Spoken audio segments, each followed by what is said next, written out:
I'm going to turn it over to the presenters and allow them to introduce themselves and then start with the presentation. So again, thank you so much for being here, and presenters, thank you for your willingness to share this important information.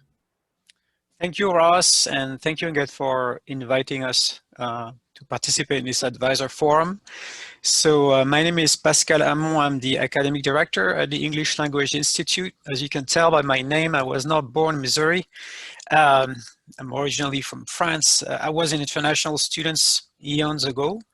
And I see in the crowd today, we have actually a lot of folks that some of them I know quite well who were also born far away in a different language in a meeting here in Missouri. So it's going to be great to exchange and share ideas about how we can support our international students, the ones whose first language is not English, but also the other ones. We like our Australians and folks from the UK.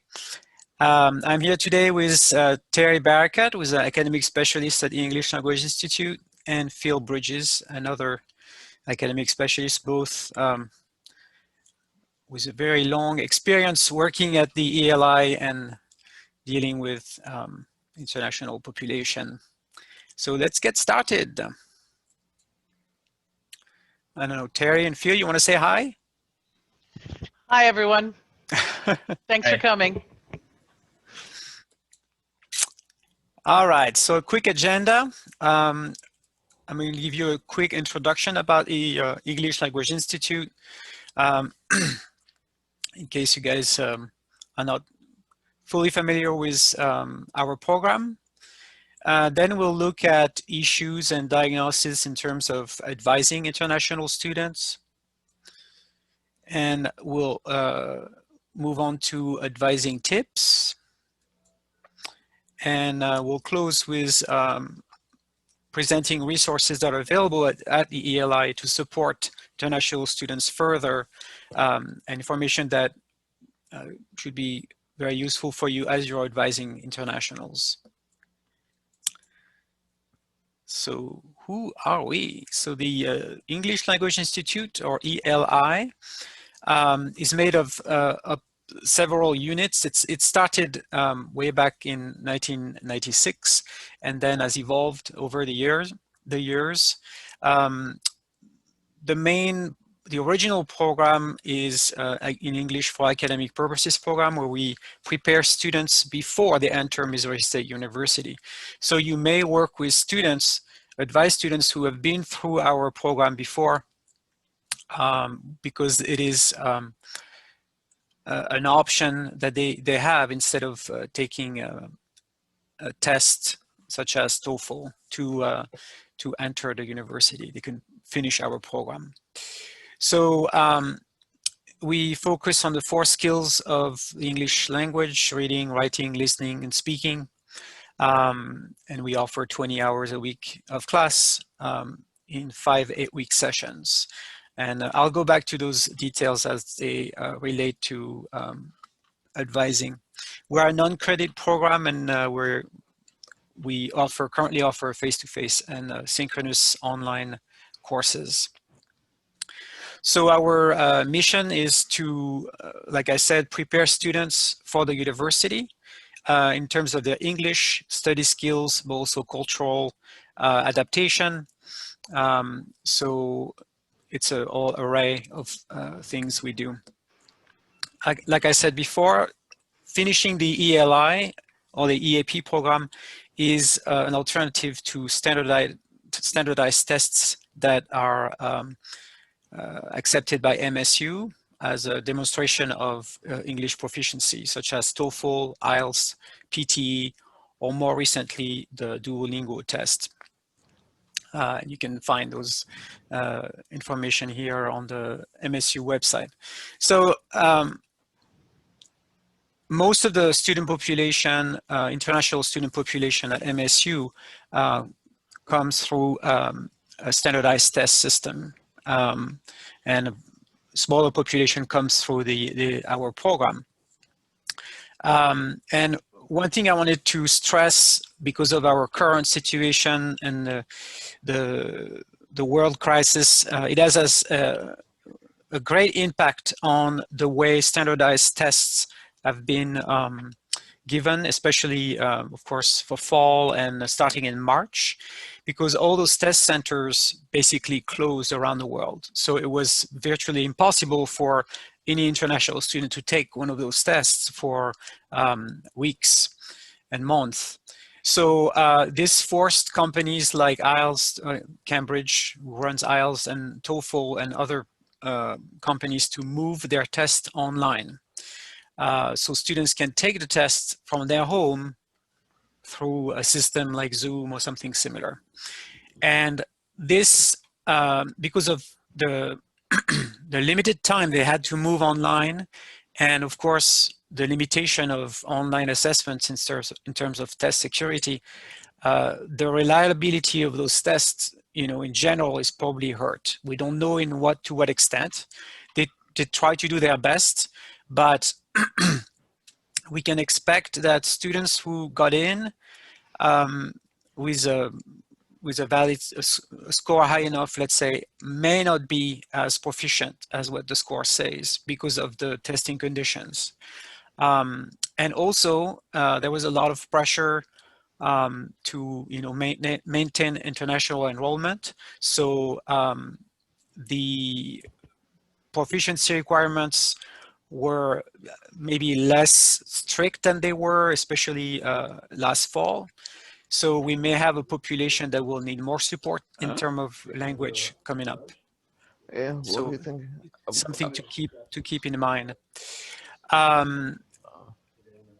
As the months go by, those systems will improve and hopefully can return to the quality they had before. But definitely they were impacted like all of us by the situation. So something to have an eye out for. All right, we're gonna move on to issues and diagnosis. So I'm gonna let Terry guide us through that. Fantastic. Thank you, Pascal. If you could go forward one more, please. In the chat box, I have sent you a link for a Padlet, and if you could open the Padlet, and so let's get some identification of the challenges you've had already, or you anticipate having if you haven't done it yet, with working with students, international students who do not speak English as their first language. So go ahead and open the Padlet, and Pascal, if you could stop sharing there so I could share the Padlet a moment. Sure. Yeah, that'd be easiest. All right. And post some ideas that you have about, let me get my dang Padlet up here. And I'm showing the wrong thing. Come on, Padlet, where are you? Aha! Here we go. And the way that you share your ideas is to go to the lower right-hand corner and, there you guys got it. And go ahead and move it up if you could, because apparently they're shooting down below here. But if you don't have ideas that you want to share, go ahead and if you see one that you agree with, go ahead and click the rate and you can say, oh yeah, I have that problem too. So either share your ideas or just star somebody else's ideas. Let's go ahead and take about 2 minutes to put some ideas up on the Padlet.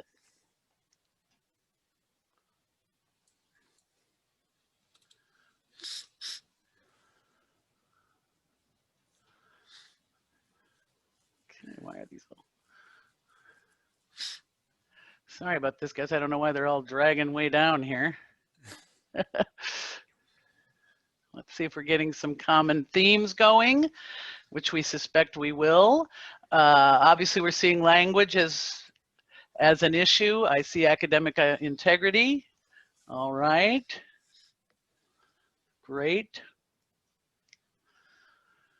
This is an interesting one. Okay. Okay.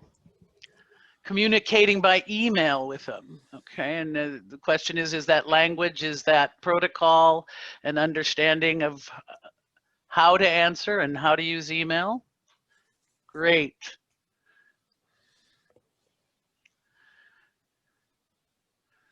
Okay, it's getting more difficult to find face-to-face classes. Okay.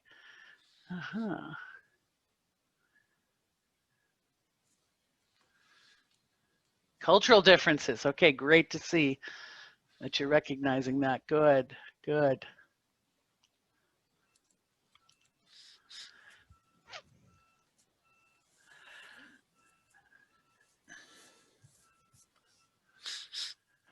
Go ahead and put stars under ones you like as well.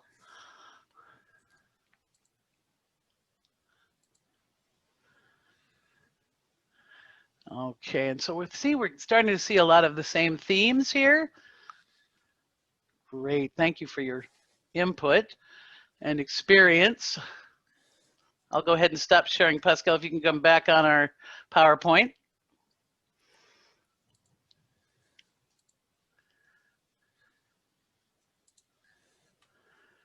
And go to our next slide. Okay, so pretty much it looks like the challenges that we're facing could categorize into about 5 different areas. We have communication issues. Obviously, one would not be surprised since language is the difference, you know, that we all know about. But then sometimes we think we have study skills issues or motivation and lack of engagement issues, not seeming to conform to our university behaviors that we've given, you know, we think we've put forth and given rules about or guidelines. And then of course, academic integrity issues. And those become sensitive when we try to deal with why is this happening. And if you could hit twice for me, Pascal. Hit the enter button twice, please. So what are our root causes? Well, believe it or not, the root cause of many of these are likely language and culture issues rather than intrinsic motivation, for example. And so let's explore that a little bit. If you could go to the next slide, please. Imagine that you're doing your undergraduate and graduate work in a different language and often in a different alphabet. Now, yes, they've been studying language and in their own country, but suddenly they are immersed in it 24/7 in an alien land, and what seems to be well organized and well presented information still can look alien, as I'm hoping you're experiencing yourself right now when you look at these examples. Sure, it's a chart and it looks like I've got some sort of organization, but it doesn't pop for me in another language quite as readily as it does to a native speaker. And so we have to appreciate that we have to take time with that, as well as the fact that how much reading is expected in undergraduate and especially in graduate work, the sheer volume alone. And so the students can easily become overwhelmed with that. So we have to keep that in mind about how much decoding they have to do just to keep up. And the next slide, please. The other issue is about culture shock. If you're familiar with what's known as the culture shock there's a honeymoon period when they first get here and they're all excited and everything's wonderful and amazing. And that begins to deteriorate very rapidly. In 3 to 6 months, they go down to a very low, where everything they see is different and wrong because of that. And then after about a year is where they'll come around. So if you think of the students coming in the fall and you're their advisor, they're still kind of excited and having a great time. But by spring, they're hit their lowest point that they're going to be. So when you're advising them for that second semester, it can be a challenge. And what are some of the symptoms of culture shock? Can you go on to the next slide, please? They're bored, they're withdrawn. This can be where they're spending too much time alone, or they're avoiding contact with native speakers or host nationals. as it's written here. They're sleeping a lot and they're tiring easily. There's irritation over delays or any minor frustrations. And they're unduly criticizing everything about America or everything about MSU or everything about the professors and the ways of doing things, feeling isolated or helpless and suffering, in fact, physically from body aches and pains. And so we need to take those into consideration when we're dealing with our students, that it really isn't they're just having a bad attitude. They're actually suffering from a syndrome that is recognized as from culture shock. Okay, next one, sir. So I will turn this over to my friend Phil, and he will talk about, well, what do we do about it? How can we help them? All right. Hi, everybody. Just for a little bit of context, I am approaching this from not only as a teacher at the ELI who works with international students learning English, but also as a GEP instructor, both with international student-only sections and mixed sections. And then also I've been doing some teacher training people who want to go teach English abroad. So these are just some tips and things that can hopefully help you in working with international students. And the first one is don't take yes for an answer. And especially be very careful asking questions like, do you understand? Or does that make sense? Once upon a time, I was teaching a class of 15 students, and we were about 5 weeks into the class, probably 5 or 6 times a day. I would ask, does that make sense? Does that make sense? Does that make sense? And then I just had this realization of maybe they're not understanding me when I say that. So I asked, how many of you understand what I'm saying when I say, does that make sense? And it was 0 of the 15. After 5 weeks of me saying that again and again and again, and them nodding and, you know, answering yes. So watch out for asking, do you understand? Because they may think they understand, but not really understand what you're asking, or they may not want to lose face by saying, no, they don't understand. So instead of that, if you ask specific questions with yes, no answers or specific short answers to give you the information that they need, that works a lot better. We'll do some practice with that here in a moment. Or if, you know, before you send them off, if you have them paraphrase or summarize what you said, so they have to demonstrate to you that they did understand what it is that you needed them to know or what they need to do next. And a good model of what they need to do is really, really useful. So getting in there with them and doing the trial schedule builder or that kind of thing with them, or, you know, walking them through the steps or giving them an example of what someone else has done. All of those things really help international students and really help them to actually understand rather than just say yes that they do. All right. So looking at it a bit more closely, if we have a messy but not uncommon advising scenario. So if a student wanted to substitute some class for a general education requirement.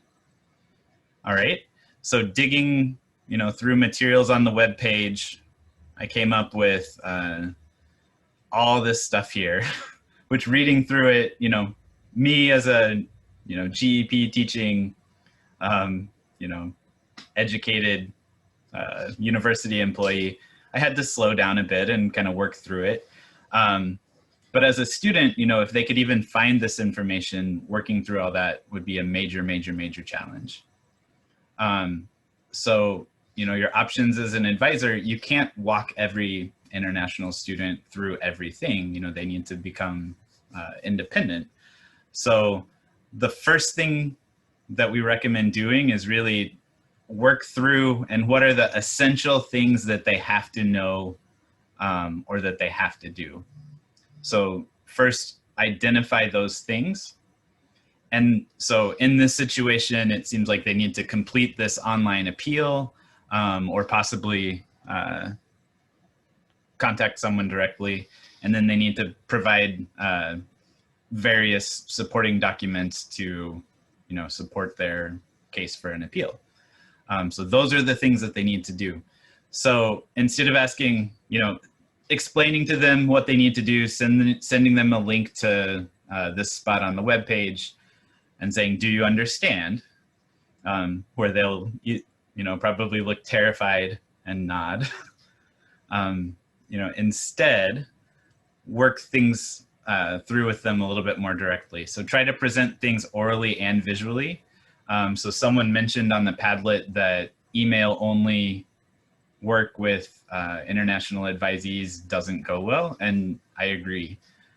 So, if you can find a couple minutes to schedule a Zoom call with them, or, have them come to your office once that's easier, and show them, walk them through it, share your screen, show them where they need to go, what they need to be noticing when they get there.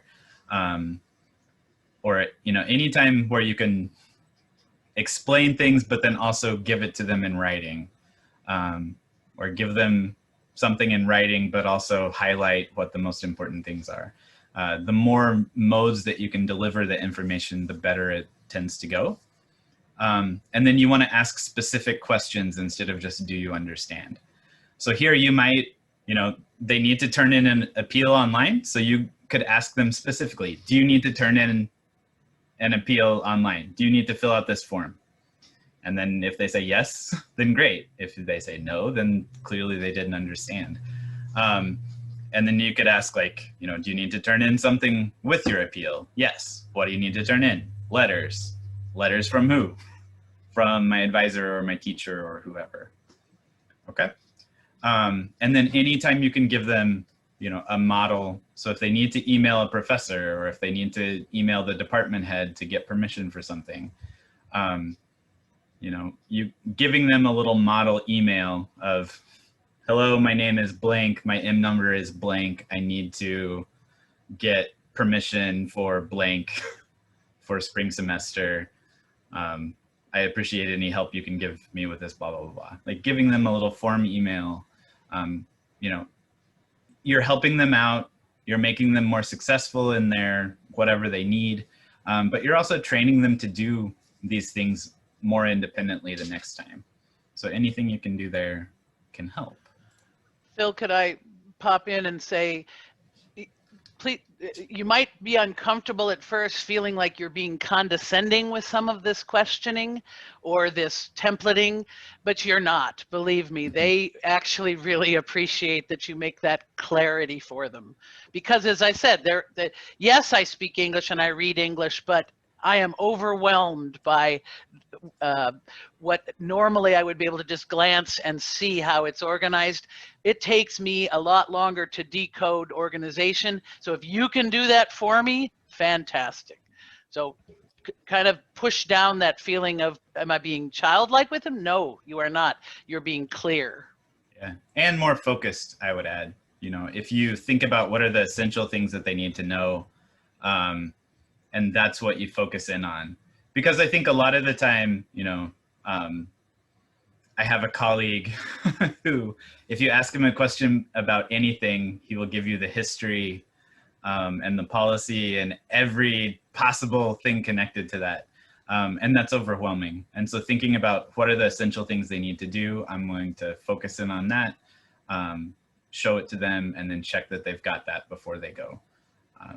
It doesn't necessarily take longer if you're more focused. All right. Pascal, want to go on? Okay, so a few more tips. I would say don't assume, and someone mentioned this on Padlet as well, but don't assume that course experiences for international students are going to be the same as domestic students.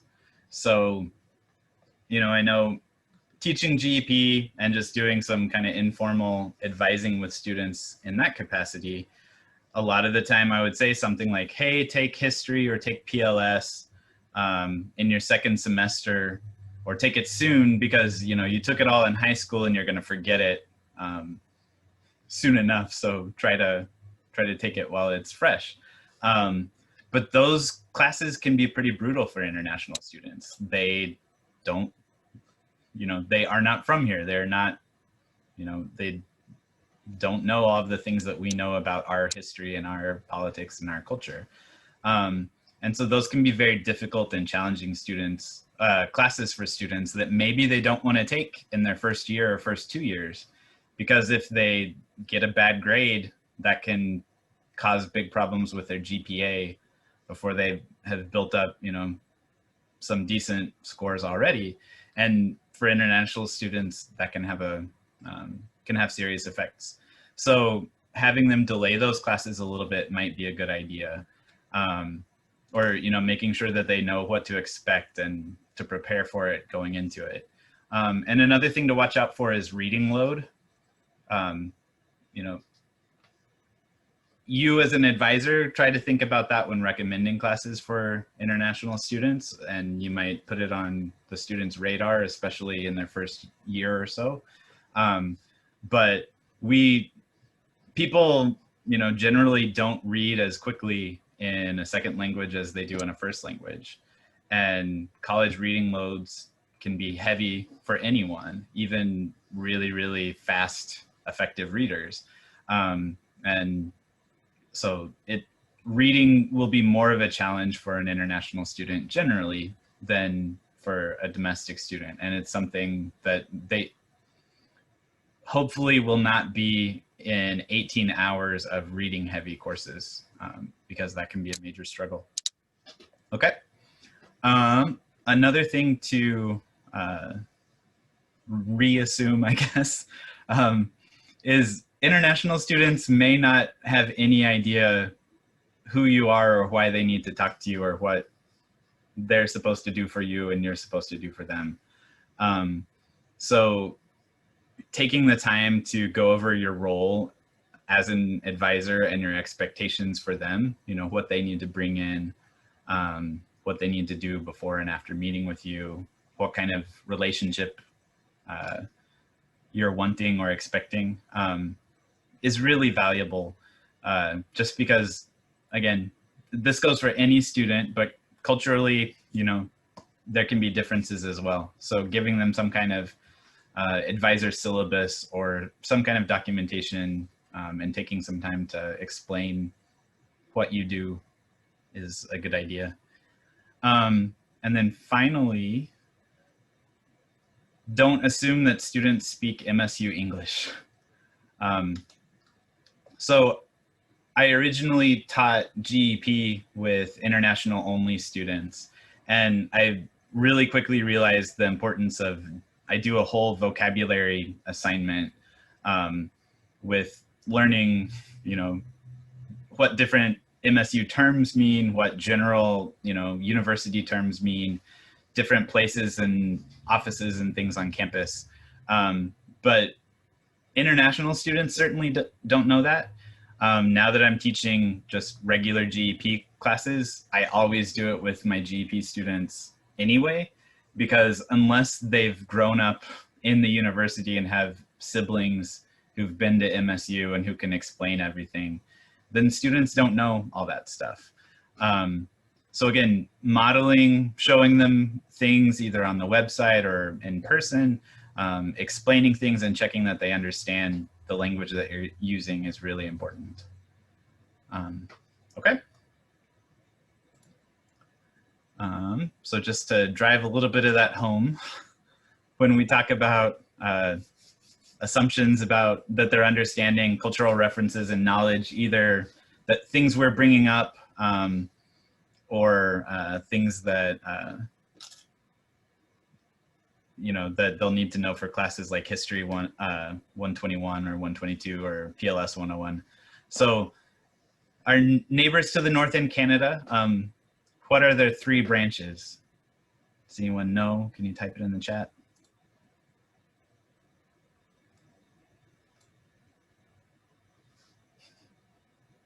It's not a trick question. There are 3 branches.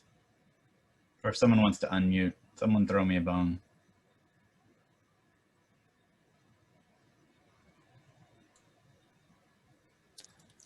Everyone's eating lunch on there. Is it the same as ours? I mean, I would just guess, not knowing anything Okay, about. it's the same as ours.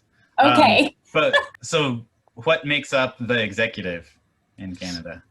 And thanks, Christina. The Prime Minister? And they have, I'm not sure. yeah, they have a Governor General who represents the Queen still in 2020. Weirdo Canadians. Anyway, and then other things. Time-wise, Pascal, let's just jump through these. But yeah, Lunar New Year. Lots of the world celebrates Lunar New Year. Anybody have an idea when it is?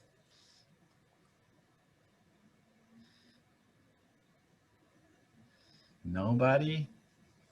Okay, this next year it's February 12th. Mexico's Independence Day. October? Not Cinco de Mayo. September 17th or 18th. 16th, at least 2021. Close enough. Yeah. And then same kind of thing. 16th. So anyway, they don't have all this knowledge. They haven't grown up in our culture and with our history. So just be careful with references. And someone brought up like,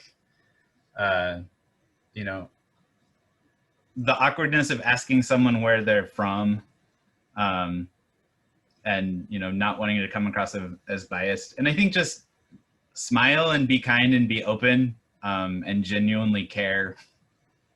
You know, when you ask a question, genuinely care about the answer. And when you share something, don't share it from a position of like, this is how it's done, but just, you know, this is how we do things at Missouri State, or this is how we did things growing up. You know, just have that kind of cultural humility and then kindness, and that'll, you know, make up for you not knowing everything in advance of meeting with a student. Same thing with names, you know, like ask a student their name, try it, be okay with making a mistake, just try again, ask them again, and work with it. And you will get better, even at like Mongolian names. Okay, Pascal's rushing me along. So just giving some examples of university English and things that traditionally students don't know. What is a comprehensive major versus a non-comprehensive major? I asked this to my GEP, which was all, you know, almost all Missouri students this time. And 4 out of 5 had no idea what comprehensive versus non-comprehensive was. Same kind of thing. What's a prereq or a co-requisite class? Co-requisite? I don't know. What does general education mean? What's elective? What are academic honors? What's academic probation? What's academic suspension? You know, with international students, those last two are really, really important because they affect visa status and that kind of thing. You know, what's a department? And what's a college? So those are examples where they know department, right? But they know department in lots of other contexts. They probably don't know academic department until they learn that word while they're here. So if you're talking about department head, you know, maybe they're thinking about an office context. Maybe they're hearing 2 words that they recognize, but they have no idea what they're doing together. So just watch out for that kind of thing. Same thing with college. Yes, they're at college, but if you're asking them, you know, which college are they in? A logical answer would be, I'm at Missouri State, duh. But that's probably not what you're asking them. Things like holds, audits, loads, programs, again, these are words that they might know in other situations, but we have very specific meanings for. The bursar, the registrar, the provost, specific offices or specific places or aspects of campus like Carrington, Kemper, College of Business, Cole, CNAS, etc.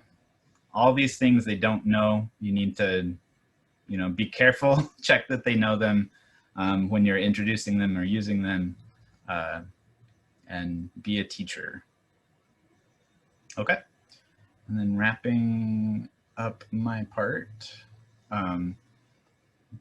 And then just keep checking in with students.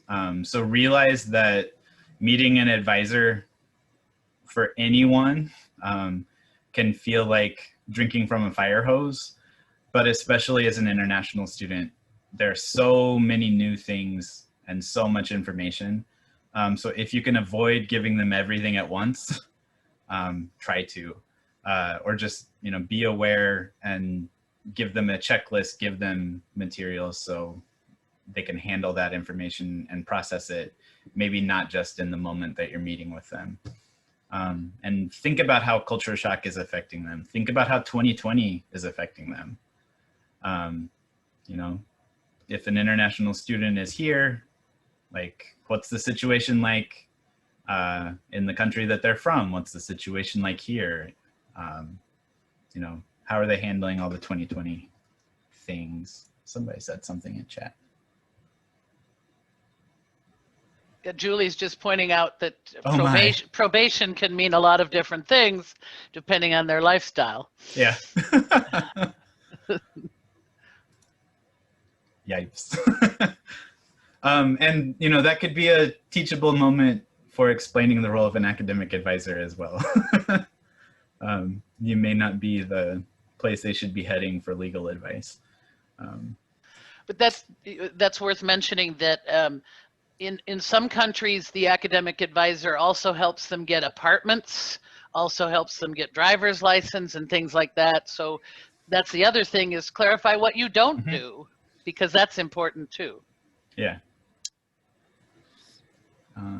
All right. And then Pascal, if you want to go forward.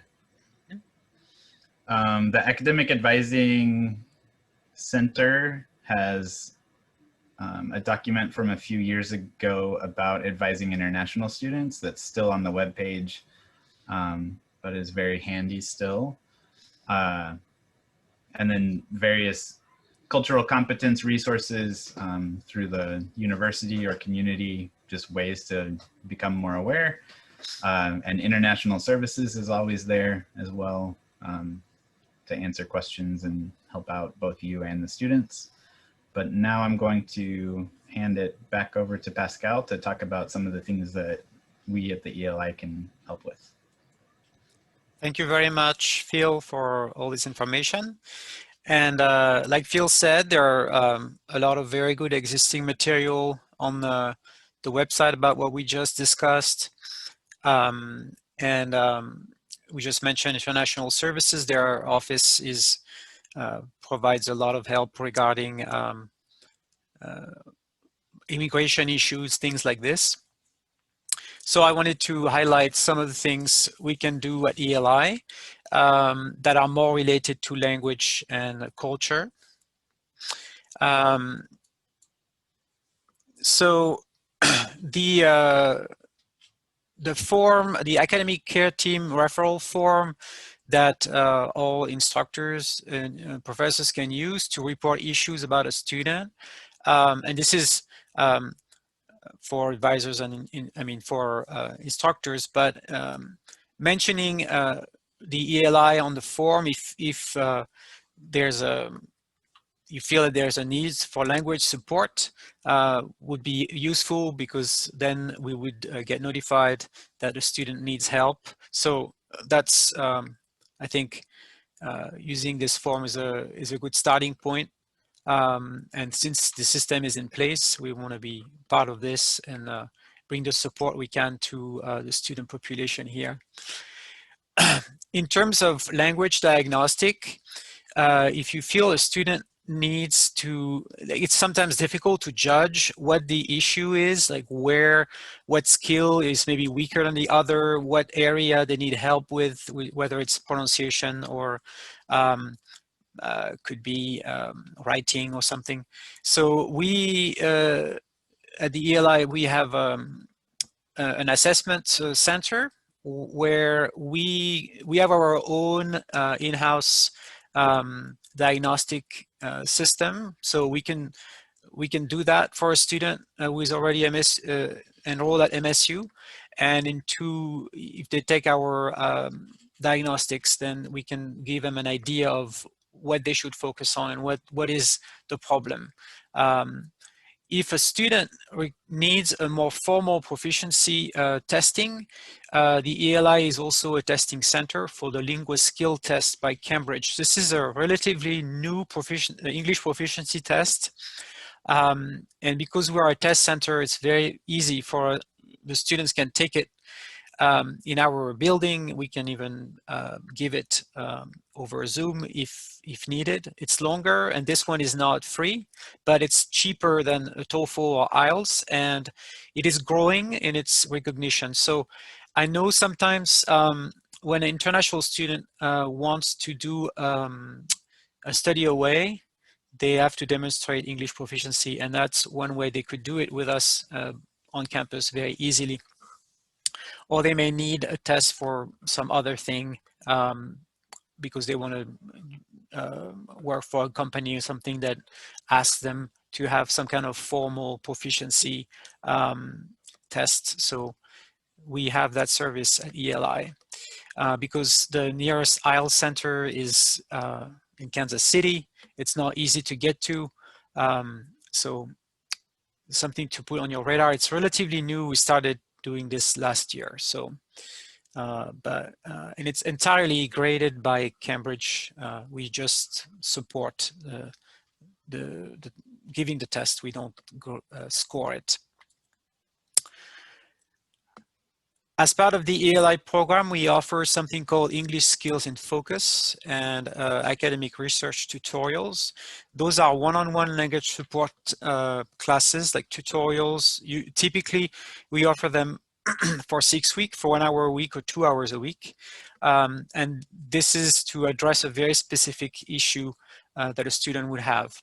And it's not a free service. It comes at a cost because one of our ELI instructor will work one-on-one with the student. But we've been providing support for students at MSU, even for community members who have a very specific issue they want to work on in a language. So that could be an option to offer a student. If you think they need help in a specific area, well, maybe they can invest in that program and get better. So we offer that at ELI. And of course, our standard program, like I mentioned earlier in this presentation,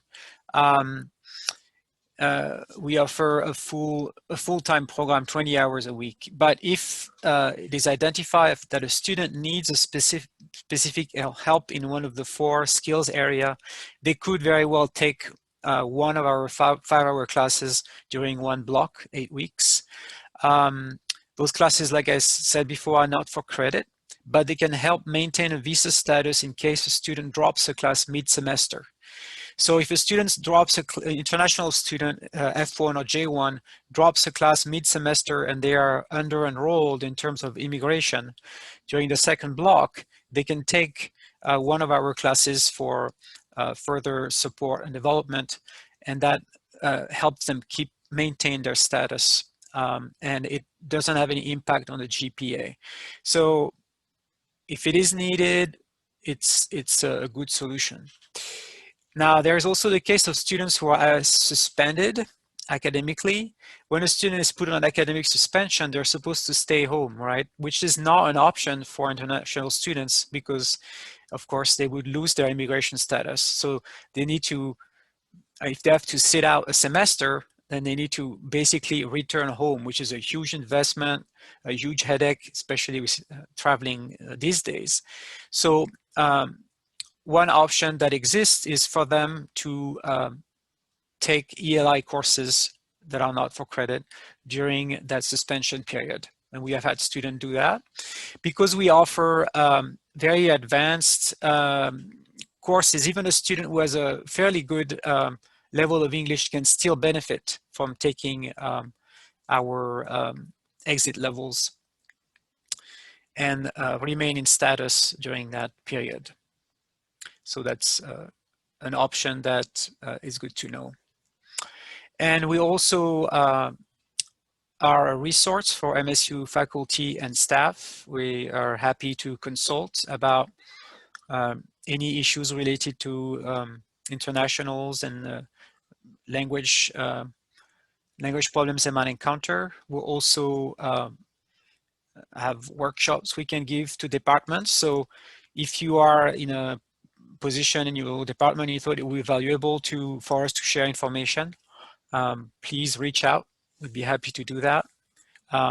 We've done it several times with the advising team in COBA. I think George was around. I think I saw George in the thing. So hello, George. So that's definitely something we'll be happy to do. I just was going to say, including if you just want to send over a document that you want to use for us to just scan for, this will be too hard vocabulary, this won't be understood culturally. We can do that as well. Thank you, Terry.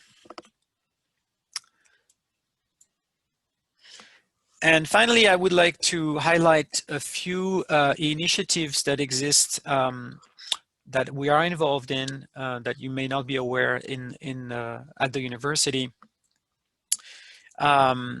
So any student, undergraduate student who comes in with a TOEFL or IELTS score that has what we call a low band, like one of the skills is lower. They have the overall scores, but they have one low skill, then they are required to take that low skill with us at the ELI. So you may have the situation where a student is enrolled in credit classes, but they have one reading class with us. That's the reason. That's part of the proficiency requirement policy. So we support that. We have also worked with the MBA program to do a dual enrollment model. So new MBA students who are not quite there in their verbal on the GMAT are identified by the MBA program, and they take, during their first semester, in addition to 2 credit classes, they take 10 hours a week with us in our exit level for grad students. And this model has been very successful, giving a good transition for a new graduate student to have that support during the first semester. So it's a model we think we would love to extend to other departments. Like I mentioned before, the ELI has several units, and one of them is the special programs unit. And they have developed what we call the English for Musicians program. So this is the same idea, is to bring language support to graduate and undergraduate students in music because of the very specific language they need to know to be able to exchange. Even though they are extremely talented and proficient in their instrument, they may not be able to speak music English. So that's what we call English for specific purposes. So it's another area that we're definitely exploring. We have also provided support for the EMBA program, Executive MBA, which are cohorts of Chinese students. I know that right now I think they are a little bit at a standstill, but they'll come back, we hope, very soon. So we have done that for this program. And we're also in the first stages of providing support to a partner in China, Southwest University, who has a 3+1 program with the College of Agriculture. So we're also providing their English for specific purposes classes. And finally, for quite a while now, the ALI has been involved in co-curricular activities where we connect with different classes, whether it's psychology, nursing, TESOL, and we have our students interact with the domestic student population in different cultural events, and this has been quite successful. It's a great showcase for MSU programs. So this is more like as an instructor, if you are interested in this type of activities that kind of meet the cultural competence requirements and pillars of the university, we definitely want to support that. All right, we're reaching the end of our talk today. I would be happy to take questions if we have any questions in the chat. If you want to revisit this PowerPoint, there's a link here that I'm trying to put in a chat, but for some reason it's not letting me. Ah, here it is.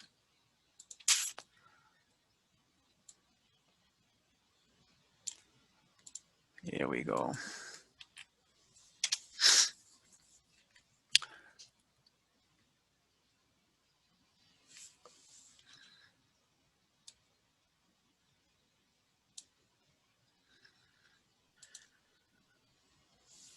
Okay, well, thank you Thank so you very much. much. Yeah, for presenting. And before everyone exits the room, please remember to make sure that you included your name and your department in the chat feature for Master Advisor Credit. Thank you so much to everyone for all the support of our Advisor Forum series this fall. I'm so excited to see you all in the spring semester. And I wish everyone happy holidays. I think we all deserve a couple weeks of some downtime. So be safe. Happy holidays, and I look forward to seeing you in the spring semester. Bye.